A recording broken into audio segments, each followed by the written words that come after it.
Welcome back, folks, to World of Warships Legends. I'm Soopa-Dave, and this is your Commander Guide. This is going to include everything from the basics of how to use commanders and what they help you with, also how to get them, what you should do when leveling them, and how to level them, and even including something that I wish I had known when I was newer on which are the best commanders for each class of ship to use for the most part, and best inspirations. Now, keep in mind saying that I'm only including the free commanders for the time being because most of the people that are watching this are going to be new and not have access to a lot of the DLC or pay to win, quote unquote, commanders. Now, commanders will help your ships with the different skills that they have to help make your ship better. Now, when selecting your commander, just keep in mind that there are different classes of commanders, just like there are different classes of ships. So, for example, as you can see here, Gerwin is a destroyer commander, Gawler is a battleship commander, and Kutsatov is a cruiser commander by their top right categories, including aircraft carriers down here. And for each country, there is only one free aircraft carrier commander for each one. With that being said, you're going to notice that when you start out, you're going to have a very uh, one commander that is free for every country to start off that you're going to have. And you're going to see this general icon. These are the ones that you're going to start with, and you are going to have very generalized perks that you can pick from that could help a lot of different classes to use, uh, for each of your ship types that you may currently have. So, what are the easiest ways to obtain commanders? Well, first one is every week you will get a mission in your weekly boost that you can see here. Gives you a commander crate. That is the easiest, simplest way.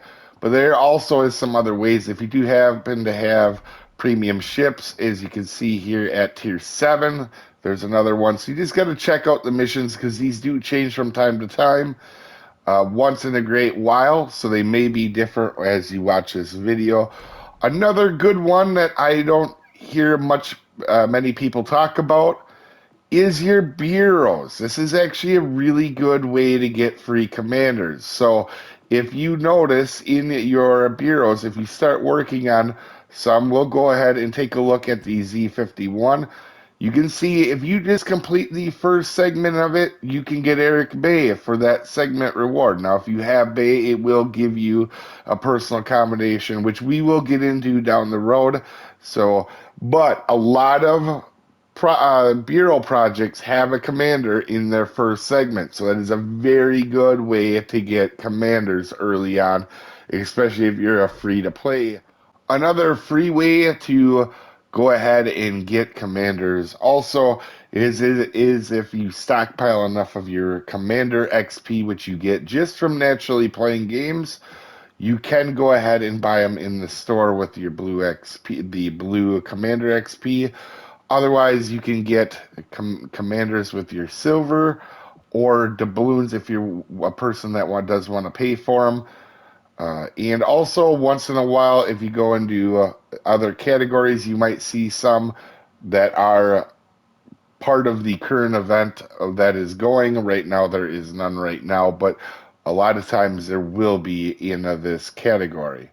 So, as we get into talking about skills, a few things first to unlock the skills over to the right. You're going to want to rank up the commander to 4. We'll talk more about leveling down the road, but some of these will be locked when you first get a commander.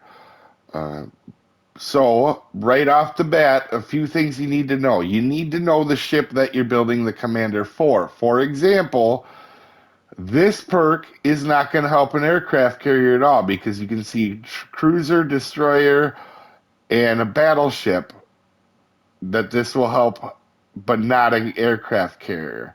So when they have a name ship type specific skill, make sure that's what you're building it for. You should already be doing it because when you're getting these other commanders, you will have a cruiser commander. You're obviously not going to put that on a battleship and so forth. Now, when looking at this, just to give you guys a heads up on how these skills work, the higher you level up the commander, you can see underneath there, I'll try to use my handy dandy blue arrow.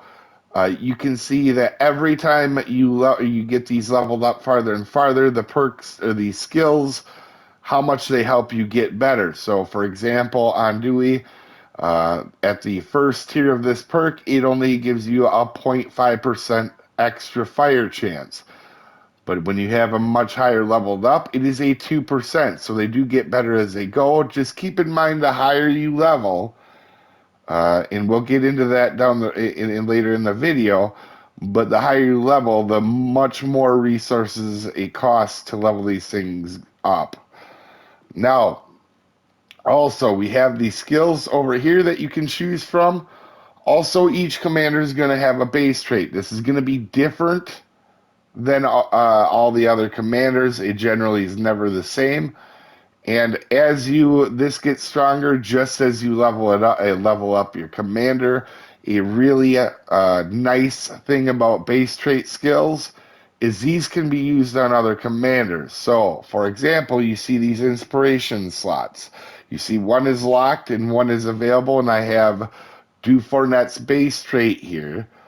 When you get to level 7, you get to use this inspiration slot unlocks, and when you get to 11, you can see the second one unlocks.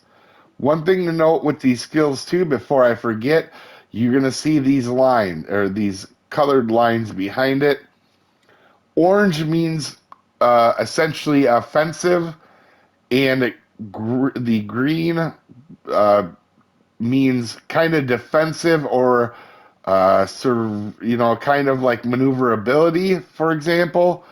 And if you come across the blue ones, they have to do with your consumables. Now, another thing I want to mention too on the right-hand side on this perk in particular, when you see an orange part of the perk description, that means it's going to have a negative effect.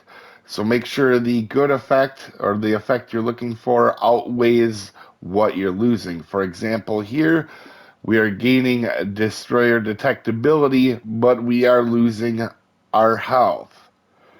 So another part of this too is there is a legendary skill, and you get them through combinations. We'll talk about that in just 1 second. But this perk, you do have to use commendations for, which is one of the hardest currencies in the game. And these are unlocked once you do that, and they have some interesting stats. So a lot of times they have a normal kind of perk, as you can see, like with the engine stuff up there. And then they have a special effect when either an enemy or a friendly ship is near you as well. So these can be very helpful if paying attention. Now, these get real expensive to level up because at tier 1, it only takes 1. Tier 2 of it it takes 3. However, it gets real expensive after that, as takes 7 combinations for rank 3, then takes an additional 15 to get rank 4 legendary perk. Now, from rank 1 to rank 6, they're only going to need Commander XP, and that is just the free Commander XP that you get from just playing game matches, etc. You're going to have a lot of that. Now, at tier 7, or at rank 7, they start to cost promotion orders as well. And while still relatively easy to get for a free-to-play player, this is going to be where these slow down quite a bit. You can get these on your weekly missions like we showed earlier on. Some of them had it. Otherwise, the store or crates is another way to go about getting these. And then as you can see here, we'll go down, and then you can see here at rank 14, we see insignias. And those are much harder to get. Again, you're only going to get one, maybe two a week normally, currently. However, you can get these from crates or the shop.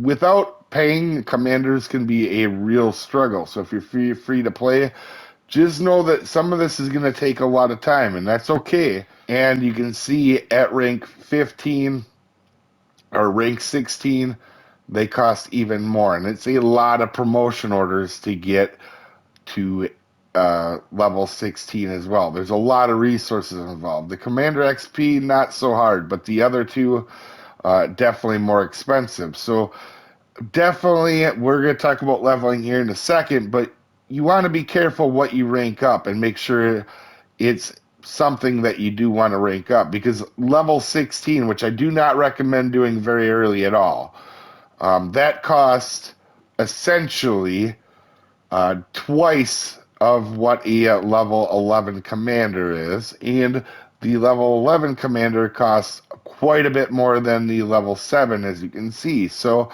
keep that in mind while you are leveling up your commanders. Also, on your legendary skill, you're always going to see what's available on the right hand side. As we've been showing, you can see here that's the menu we're looking at and what you have available. And sometimes you're going to have the blue commendations. So the yellow ones are personal, they can only be used on this commander. The blue ones, however, and these are very hard to get as well, just like the insignias that we talked about earlier. Uh, the blue ones are universal, so blue ones can be used on any of your commanders. The personal ones can only be used for that commander, and I would spend your blue universal combinations very wisely, just like talking about ranking something up to 16. I would not do it until you know a lot more about what you actually want. Now, what I would do early on, and this is just my opinion, everybody could be different. I think a lot of people would agree with this. Every commander that you have can go to 6. It only takes the Commander XP, which you're going to have readily available, and getting every commander that you get to 6 is going to be, helpful. It's not going to hurt you in any way. So once all your commanders are to 6, what I would do next, my next step would be get your useful commanders to level 7. Now, I will explain what I mean by useful commanders here in a few minutes. But for the time being, they are commanders that you're going to use on ships, and also maybe commanders that you want their base trait from that are very good. The reason you want to take them guys to 7 next is it doesn't cost much for promotion orders. And you can see going from 6 to 7, there's not much commander XP involved as well. Plus, at 7, as you can see here, it unlocks, if you look on the left-hand side of the screen, it actually unlocks an inspiration. So it's like getting a bonus skill at 7, and it doesn't cost much. So I would get all the commanders that you find useful to 7. The next step I would do myself is take all the useful commanders that you took to 7, eventually to 11. With that being said, when I say useful commanders, I do not mean bureau commanders. They are not early on. If you're watching this video, you're probably new. The commanders that you might need to advance in the bureau are not worth leveling up at first, especially if you're a free-to-play person, because you're just not going to have enough resources to do that. You need to prioritize the ones that are going to help you actually on your ships. The next step is 11. While it does cost more promotional orders, it does help your skills quite a bit. And you can see at 11, it unlocks that second inspiration skill, giving you an extra skill to use. So that once all of them guys were at 7 that you wanted, then start taking them to 11. And then the next step is all useful commanders to 14. The reason for this is it gives you, you can see it from 11 to 13. If you're looking at the little circles, This is where the most efficient gain is for resources involved, because you're gaining two definitely helps to your perks, um, but you're only using one insignia. And you can see them are very hard to get early game, and having 8 to go to 16 is not worth it. So you definitely, I would rather take eight commanders at 14 than one at 16. So keep that in mind when you're leveling them up. So I would do it in that order. I would not just go down and just start pounding out crazy, use up all your resources to get one commander to 16 when you could have had maybe 10 or 15 at 7 or 8. That's how I would go about it myself. Now I'm going to explain more about useful commanders. Now these may change depending on what you're looking for. I'm going to give you a starter point on which ones are useful out of the free-to-play ones early on. Now, later on, you may want to change that, or people may have different opinions. This is just my opinion, and this is something I wish I would have learned when I started, so I knew what guys to focus on and not what ones to put on too many resources into. So, for example, the commanders you're looking early on to either level up or find or get out of a crate or a commander container, uh, Halsey, Norman Scott, and Sims. Them are the three for the Americans. Obviously, there's only one free aircraft carrier commander for each one, so I'm not going to include them, but you could include them if you would like. So them are the three for the U.S. For Japan, it's Tanaka for your destroyers, Tagagi for your battleships, and Yamato for your cruisers. For the UK, it is Tyrewit for destroyers, Fraser for your cruisers. Now, right now, there's two cruiser lines in the game. Eventually, you may want to have two different cruiser captains for them two different lines. I would recommend that. But for the beginning, I want to be very clear. This is kind of the commanders you're looking out for and hoping to get early on. For the battleships, it's Cunningham. Also, John Fisher is very good early on for your second line as well. On Germany, hands down, Eric Bay for destroyers. He's honestly probably the first captain you're looking for, or hopefully you're getting, because he's going to help you on all your other destroyers. I'm going to talk about that here in a minute. Now, for your cruisers, Von Miller, and for your battleships, you honestly kind of want Celiacs and Von Hipper, depending on secondaries. You'll find out that as you play that line further on. By that point, you're going to know which style you're going to want to go with. For France, your destroyer, one can be either Violet or Abeno. Listen, I'm going to be terrible at these pronunciations. You're not watching this guide for pronunciations. I can assure you of that. For your cruiser, Lemonnier, and Jajard for your battleships. For Russia, honestly, kind of any, both of these destroyer guys will work. If you can, you're hoping for Trubetsky, but it's not that important. They are very similar. Kutsunov for your cruisers. This is a very important one that you're hoping to get early on, like Bay. Again, I'll show you why in a little bit here. And for the battleships, you could use either one of the captains, but I prefer to use Galler. For Italy, this is an interesting one because you can kind of use any of the destroyer captains, so you're not really going hoping for one. Same with the cruisers. They both work really well, and they're both good captains. These are ones that you hope to get. Also, again, with Italy, because of their inspirations, you're kind of hoping when it comes to the cruisers and battleships, you get all the guys, because the Revell is handy, one that we're going to talk about in the inspirations, and Iachino is the guy that you're going to actually use on your ship line. One thing I want to mention here too is some countries may or may not be added later on. This is just at the current time of the video. And for Pan Europe, they only have a destroyer line.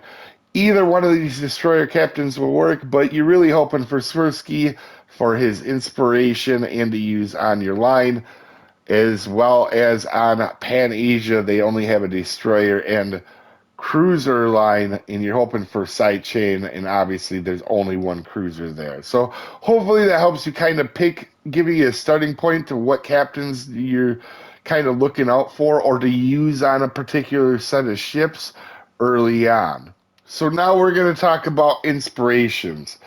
And this is kind of a big one, and this can change from person to person. I'm going to give you my go-tos for each class. For example, on destroyers, hands down, the two that I use the most are Eric Bay for destroyer detectability. It makes you harder to be seen, and Swirsky, which also makes you harder to be seen. So, them are the two I use most. And then also a good third and fourth option is Sidechain because he also gets your detectability down and your torpedoes up. Another option, if you wanted to go, is Sims. If you go ahead, we'll go over here and look at Sims, and I'll show you why. He has a perk that's HP per tier, so every tier that does go up. So, for example, it's not percentage based, so that is really could help a destroyer if that is what you're into. Maybe get a little bit more health on your destroyer. I don't use it a lot, but I know a lot of people that do. And for cruisers, we're going to talk about the cruiser inspirations as well. And like I said, these are just generalized. There are going to be some that are going to be different for people. But for inspirations, Nikolai Kuzkanov is always a solid one. And my favorite probably on cruisers is Mimbali. Reload time is always beneficial. There's no way reload time is ever hurting you. Getting more rounds out will always help. Also, another option, if you want, is cruiser main battery shell grouping from Norman Scott. That is up to you. Now for battleships, this is where I see probably the most diversity on picking inspirations. A safe bet is always the Revell. As you can see, his base trait is battleship main battery reload time. Again, reload time is hard to argue with. It always helps any ship. And there is a few other options. So another good option is John Fisher. As you can see right over here, he does help with battleship main range and reload time. So he's a very good one as well. And Cunningham, a lot of people like to use Cunningham for your shell grouping. That'll help a little bit with your accuracy. Now, it's debatable because Warship hasn't released the accuracy stats on how much this actually does help. So that is up to you guys. Personally, I don't mind using it at all. Also, another alternate besides Fisher and the Revell early on is going to be celiacs. So a lot of times you're going to find that you're going to be using AP in a battleship, and you can see that bonus is also a very handy bonus to have as well. For aircraft carriers, the base traits that I use most for inspirations are Ernest King. He's got AA gun firing range. That is really helpful on a carrier. And when you tandem that with Yamaguchi's average AA per second, that can be super beneficial.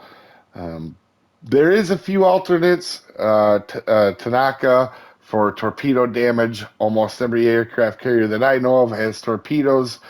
And also another one would be a Dufresne as another perk. Now, those are just a starting point for inspirations and what commanders to use on each line. That's going to be completely up to you. You may actually have some differences than me, and that is okay. And you may down the road want to may change them up and see what fits yourself. But anyway, just kind of helping you out on that last part for what commanders to look for inspirations and on your ships to use, because that's information I did not know when I first started, and that would have helped me a long way.